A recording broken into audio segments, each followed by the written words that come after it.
Web technology सीखने की इस सीरीज़ के 19th वीडियो में आज हम समझेंगे कि जावास्क्रिप्ट में फंक्शंस क्या होते हैं और ये फंक्शंस कितने प्रकार के होते हैं। तो चलिए सबसे पहले शुरुआत करते हैं समझने से कि जावास्क्रिप्ट में फंक्शंस क्या होते हैं। तो शुरुआत करते हैं इंट्रोडक्शन फंक्शन का। फंक्शन जावास्क्रिप्ट का एक ब्लॉक होता है, ठीक है। ब्लॉक मतलब क्या हुआ? ब्लॉक मतलब सेट ऑफ लाइंस जिसमें कुछ विशेष कार्य को पूरा करने के लिए कोड लिखा जाता है। तो अगर आप इस लाइन से कंफ्यूज हो रहे हैं तो मैं आपको थोड़ा सा लिख के बता देता हूँ कि क्या होता है कि जब भी हम जावास्क्रिप्ट का कोई कोड लिखते हैं तो उस कोड को हम क्या करते हैं, स्क्रिप्ट टैग के अंदर लिखते हैं, ठीक है। तो ये मैंने स्क्रिप्ट टैग बना दिया। अब क्या होता है कि जब भी हम जावास्क्रिप्ट लिखते हैं तो जावास्क्रिप्ट में हम ऐसे कुछ लाइंस लिखते हैं, ठीक है। यहाँ पे आप जावास्क्रिप्ट में आप कुछ लाइन लिख रहे हैं।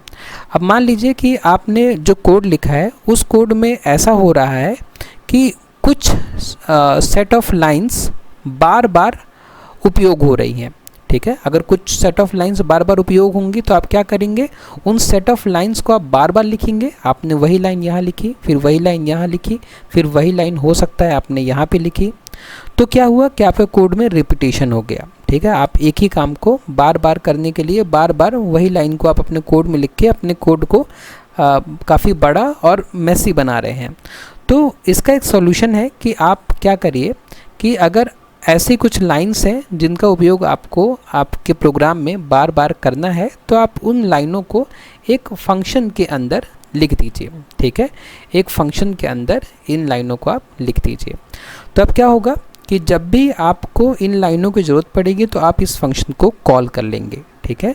फिर आपको बार बार इन लाइनों को रिपीट नहीं करना पड़ेगा। अगर आपको यहाँ पे इन लाइनों की नीड है तो आप यहाँ पे फंक्शन कॉल कर लीजिए। आपने फंक्शन कॉल किया तो ये लाइन एग्जीक्यूट हो गई, आपका कोड वापस फिर यहाँ पहुँच गया। एग्जीक्यूशन के बाद, फंक्शन के एग्जीक्यूशन के बाद आपका कोड फिर से यहाँ पहुँच गया। आपको यहाँ फिर से ज़रूरत पड़ी उन्हीं लाइनों की तो आपने फिर से फंक्शन कॉल कर लिया, फिर आपका कंट्रोल यहाँ पे चला गया और जैसे ही फंक्शन कॉल पूरा हुआ तो फिर आपका कोड इस लाइन के बाद से फिर से एग्जीक्यूट होने लग गया, ठीक है। तो फंक्शन जावास्क्रिप्ट का एक ब्लॉक होता है, ठीक है। जावास्क्रिप्ट में हमने एक ब्लॉक बनाया जिसको हमने नाम दे दिया एक फंक्शन का, जिसमें कुछ विशेष कार्य, ठीक है, कुछ इंपॉर्टेंट कार्य आप कर रहे हैं जिसकी आपको बार बार ज़रूरत पड़ने वाली है अपने प्रोग्राम में, को पूरा करने के लिए कोड लिखा जाता है, ठीक है। तो ये होता है फंक्शंस जावास्क्रिप्ट में। जब भी हमें बार बार एक ही कोड को चलाना हो तो हम उसे एक फंक्शन के अंदर लिख देते हैं, ठीक है। जो मैंने आपको ये बताया कि अगर हमें कोई लाइन को बार बार एग्जीक्यूट करना हो तो हम क्या करेंगे, उस लाइन को फंक्शन के अंदर लिख देंगे। यह कोड को रीयूजेबल बनाता है। रीयूजेबल मतलब कि आप जो है कोड की कुछ लाइनों को बार बार उपयोग कर सकते हैं। उसके बाद फंक्शन के कुछ प्रमुख उद्देश्य हैं, जो कि 3 उद्देश्य हैं। हम एक एक करके तीनों को समझ लेते हैं कि कोड की रिपीटेशन को कम करता है। अगर हम फंक्शन का उपयोग करते हैं अपने प्रोग्राम में तो हमारे कोड में रिपीटेशन कम होता है। हम वही लाइन को बार बार अपने कोड में नहीं लिखेंगे। कोड को व्यवस्थित रखता है कौन? फंक्शन। अगर हमने अपने कोड में फंक्शन का उपयोग किया है तो हमारा कोड जो होगा वो ऑर्गेनाइज्ड रहेगा।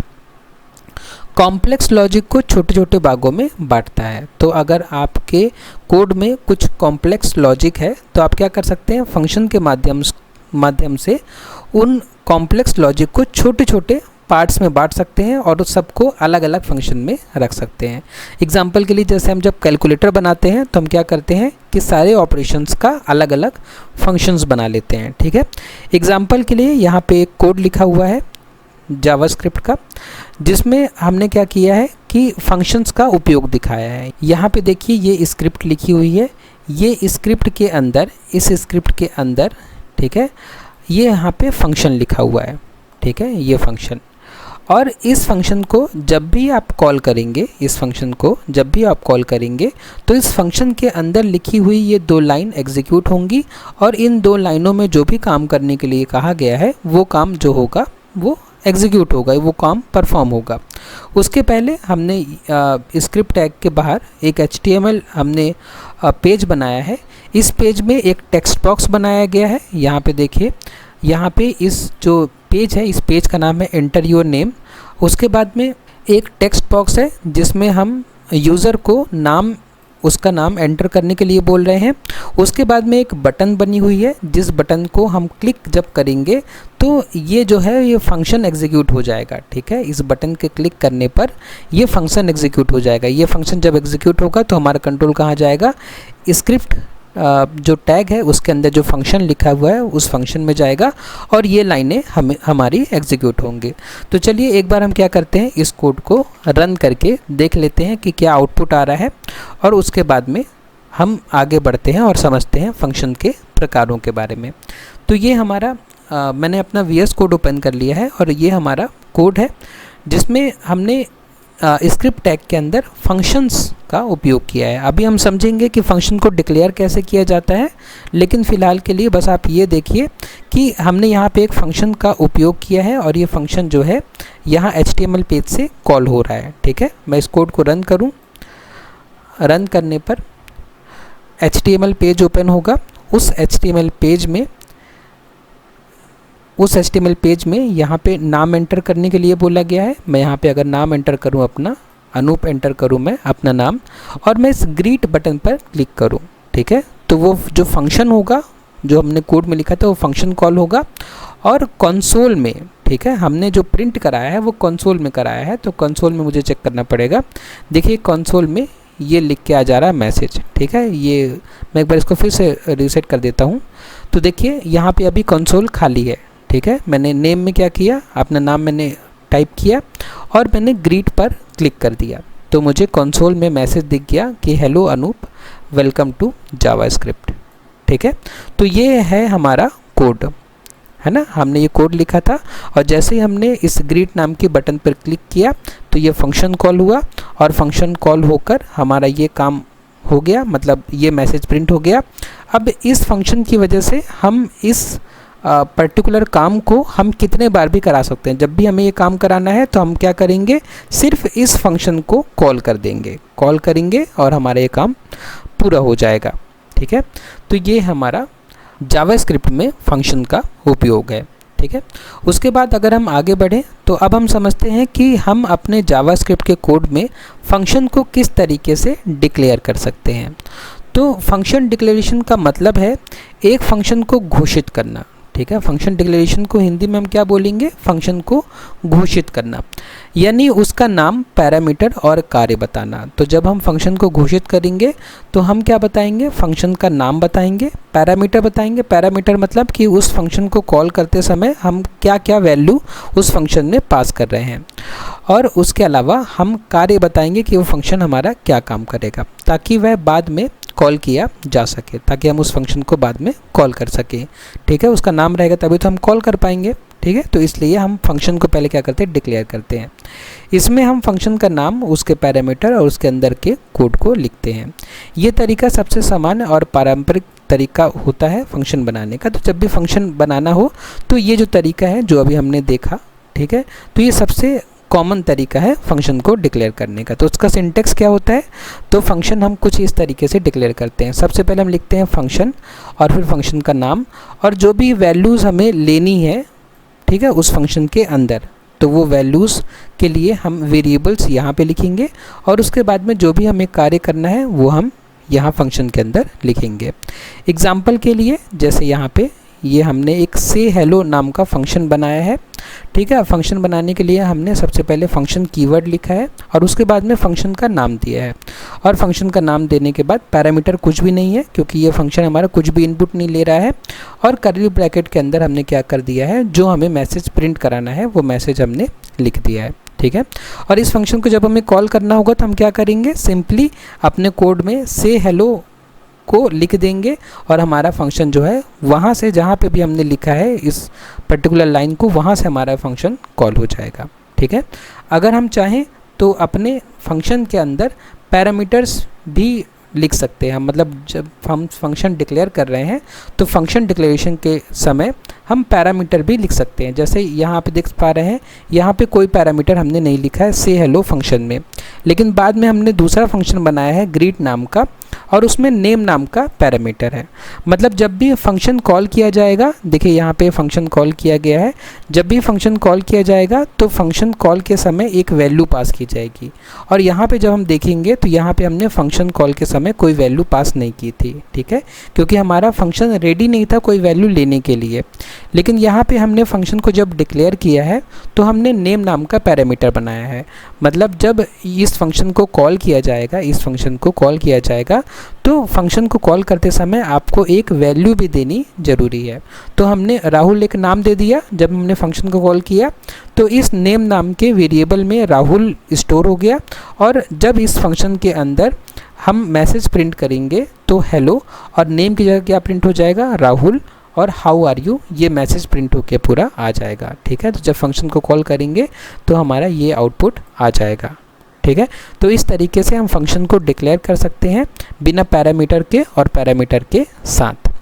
उसके बाद में कुछ फंक्शन हम ऐसे भी बना सकते हैं कि जिसमें हम फंक्शन को रिटर्न करा सकते हैं। मतलब जब फंक्शन कॉल किया गया तो अब फंक्शन एग्जीक्यूट होने के बाद कुछ रिटर्न करे, ठीक है। यहाँ पे देखिए ये एक फंक्शन बना हुआ है, इस फंक्शन में सब कुछ नॉर्मल है। यहाँ पे आप देख पा रहे हैं जो हमने अभी देखा कि फंक्शन कीवर्ड सबसे पहले हमने लिखा फंक्शन कीवर्ड, और फंक्शन कीवर्ड के बाद फंक्शन का नाम और उसके 2 पैरामीटर्स, ठीक है। यहाँ तक सब कुछ ठीक है।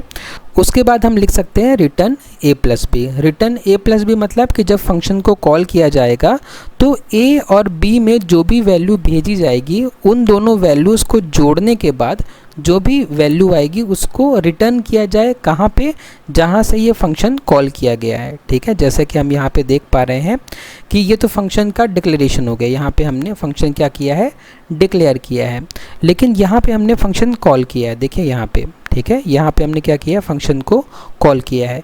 जब हमने फंक्शन को कॉल किया है तो हमने 2 वैल्यूज़ भेजी हैं, 5 और 3। तो a में 5 स्टोर होगा, b में 3 स्टोर होगा, ठीक है। उसके बाद में 5 और 3 का क्या होगा, एडिशन होगा, और एडिशन होने के बाद ये वैल्यू रिटर्न होगी और रिटर्न होने के बाद कहाँ स्टोर होगी, इस रिज़ल्ट नाम के वेरिएबल में। मतलब 5 + 3 जो 8 होगा वो कहाँ स्टोर होगा, रिज़ल्ट में। और इस रिज़ल्ट को हम क्या कर सकते हैं, बाद में प्रिंट करा सकते हैं, ठीक है। तो फंक्शन हम बिना पैरामीटर के लिख सकते हैं, पैरामीटर के साथ लिख सकते हैं, और रिटर्न के साथ भी लिख सकते हैं। उसके बाद अब हम आगे बढ़ते हैं और एक और एग्जांपल है, इस एग्जांपल को भी हम देख लेते हैं कि एक एग्जांपल है अगर हमें किसी रेक्टेंगल का क्या निकालना हो, एरिया निकालना हो। अगर रेक्टेंगल का एरिया निकालना हो तो उसके लिए हम एक फ़ंक्शन डिक्लेयर कर सकते हैं। देखिए यहाँ पे एक फ़ंक्शन डिक्लेयर किया गया है जो कि क्या करेगा, किसी रेक्टेंगल का एरिया निकालेगा, ठीक है, एरिया कैलकुलेट करेगा। तो इस फंक्शन में 2 पैरामीटर्स हैं, लेंथ और विड्थ नाम के।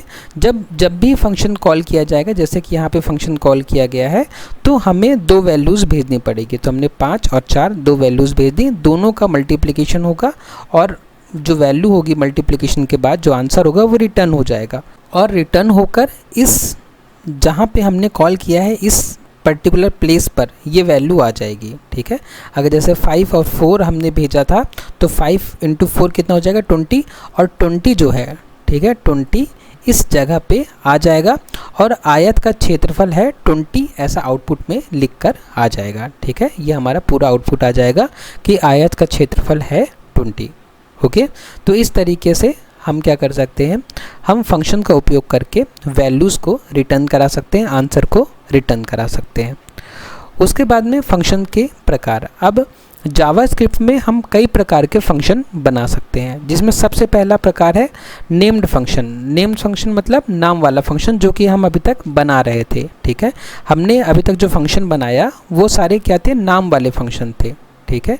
हमने जब फंक्शन को क्या किया, फंक्शन को सबसे पहले फंक्शन कीवर्ड से क्या किया, डिक्लेयर किया।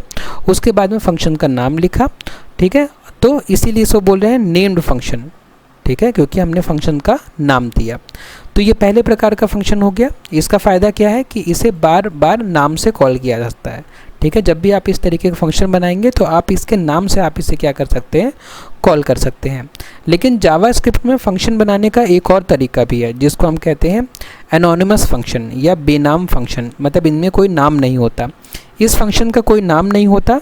इसे हम वेरिएबल में असाइन करते हैं या किसी और फंक्शन को एज अ वैल्यू पास करते हैं। यह कोड को छोटा और तेज बनाता है।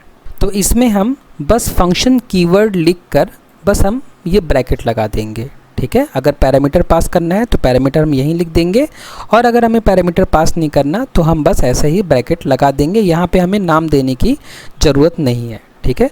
तो आप जावास्क्रिप्ट में इस तरीके से भी फंक्शन बना सकते हैं, और इसका मतलब ये हुआ कि जो भी फंक्शन की वैल्यू होगी, मतलब हम फंक्शन को कॉल कर रहे हैं, ठीक है, जो भी फंक्शन की वैल्यू होगी वो इस वेरिएबल से एक्सेस की जा सकती है, ठीक है। तो इस तरीके से भी हम फंक्शन बना सकते हैं जावास्क्रिप्ट में। इसे फंक्शन एक्सप्रेशन भी कहा जाता है, ठीक है। इस तरीके के फंक्शन को हम फंक्शन एक्सप्रेशन भी कहते हैं। उसके अलावा एक और तरीके से फंक्शन बना सकते हैं हम जावास्क्रिप्ट में, जिसे हम एरो फंक्शन कहते हैं। एरो फंक्शन जावास्क्रिप्ट में फंक्शन लिखने का एक नया और छोटा तरीका है। इसमें फंक्शन कीवर्ड की जगह एरो का इस्तेमाल किया जाता है, ठीक है। तो हम इस तरीके से भी फंक्शन बना सकते हैं, हम एरो कीवर्ड का इस्तेमाल कर सकते हैं। इसमें फंक्शन कीवर्ड का हम यूज़ नहीं करेंगे। यह फास्ट और स्केलेबल होता है। तो रिकमेंडेड ये होता है कि आप एरो फंक्शन यूज़ करिए जब भी आप जावास्क्रिप्ट का प्रोग्राम लिखिए। तो इसमें हम क्या करते हैं, सिंटेक्स क्या है, सिंटेक्स में हम कॉन्स्ट कीवर्ड का उपयोग करते हैं। कॉन्स्ट कीवर्ड लिखिए आप, उसके बाद में फंक्शन का नाम, और फंक्शन के नाम के बाद इक्वल टू लगाकर जो पैरामीटर पास करने हैं, और उसके बाद में आप एरो लगाइए, और जो भी आपको फंक्शन में जो कोड लिखना है वो आप कोड लिखिए, ठीक है। ये रिकमेंडेड होता है। आजकल जो मॉडर्न जावास्क्रिप्ट है उसमें हम एरो फंक्शन ही उपयोग करते हैं। जैसे कि यहाँ पे एग्जांपल के लिए हमने क्या किया है, एक ऐड नाम का फंक्शन बनाया है, और बनाने के लिए हमने कॉन्स्ट कीवर्ड का सहारा लिया है, और दो पैरामीटर्स हमने ए और बी नाम के लिखे हैं, ठीक है। और उसके बाद में एरो लगाकर हमने फंक्शन का जो है डेफिनेशन लिखा हुआ है, फंक्शन की बॉडी हमने यहाँ पे लिखी हुई है। और कॉल करने का जो तरीका होगा वो सेम होगा। हम ऐड लिखकर दोनों वैल्यूज़ को हम पास कर देंगे तो हमारा फंक्शन कॉल हो जाएगा, और हमें दोनों का सम जो है वो प्राप्त हो जाएगा। तो इस तरीके से भी हम क्या कर सकते हैं, फंक्शन बना सकते हैं जावास्क्रिप्ट में। तो जावास्क्रिप्ट में फंक्शन बनाने के ये 3 तरीके हैं। इन तीनों तरीकों का आपको समय समय पर ज़रूरत के हिसाब से उपयोग करना पड़ेगा। उसके बाद में कुछ इंपॉर्टेंट पॉइंट्स हैं फंक्शंस के बारे में। तो फंक्शन को पहले डिक्लेयर करना ज़रूरी है, फिर उसे कॉल करें। तो फंक्शन को कॉल करने से पहले आप फंक्शन को डिक्लेयर ज़रूर कर दें। डिक्लेयर करना मतलब कि आप फंक्शन का नाम और पैरामीटर्स और बॉडी आप ज़रूर लिख दीजिए, उसके बाद ही आप फंक्शन को आप कॉल करिए। फंक्शंस में पैरामीटर वैकल्पिक होते हैं, मतलब ऑप्शनल होते हैं। अगर आप चाहें तो फंक्शन में पैरामीटर यूज़ करें और चाहें तो ना यूज़ करें। फंक्शन बॉडी के अंदर जितना चाहे कोड लिख सकते हैं। तो फंक्शन बॉडी के अंदर कोड लिखने की कोई लिमिटेशन नहीं है, आप जितना चाहें उतना कोड लिख सकते हैं फंक्शन बॉडी के अंदर। एक फंक्शन को बार बार कॉल किया जा सकता है। अगर आपने एक बार फंक्शन बना लिया तो उस फंक्शन को आप बार बार कॉल कर सकते हैं। अब कंक्लूड करते हैं आज के इस वीडियो को। हमने अभी तक क्या समझा कि फंक्शन जावास्क्रिप्ट का एक बहुत ही ज़रूरी हिस्सा है। इससे हमारा कोड ज़्यादा शक्तिशाली, क्लीन और रीयूजेबल बनता है। फंक्शन सीखने से आप मॉडर्न वेब डेवलपमेंट में एक्सपर्ट बन सकते हैं। तो ये थे फंक्शंस जो कि हम जावास्क्रिप्ट में उपयोग करते हैं। इस नोट्स को अगर आप डाउनलोड करना चाहते हैं तो इस नोट्स को डाउनलोड करने का जो लिंक है वो नीचे डिस्क्रिप्शन बॉक्स में दिया हुआ है। आप उस लिंक पर जाके इस नोट्स को डाउनलोड कर सकते हैं और ख़ुद से भी इन सारे कॉन्सेप्ट्स को समझ सकते हैं।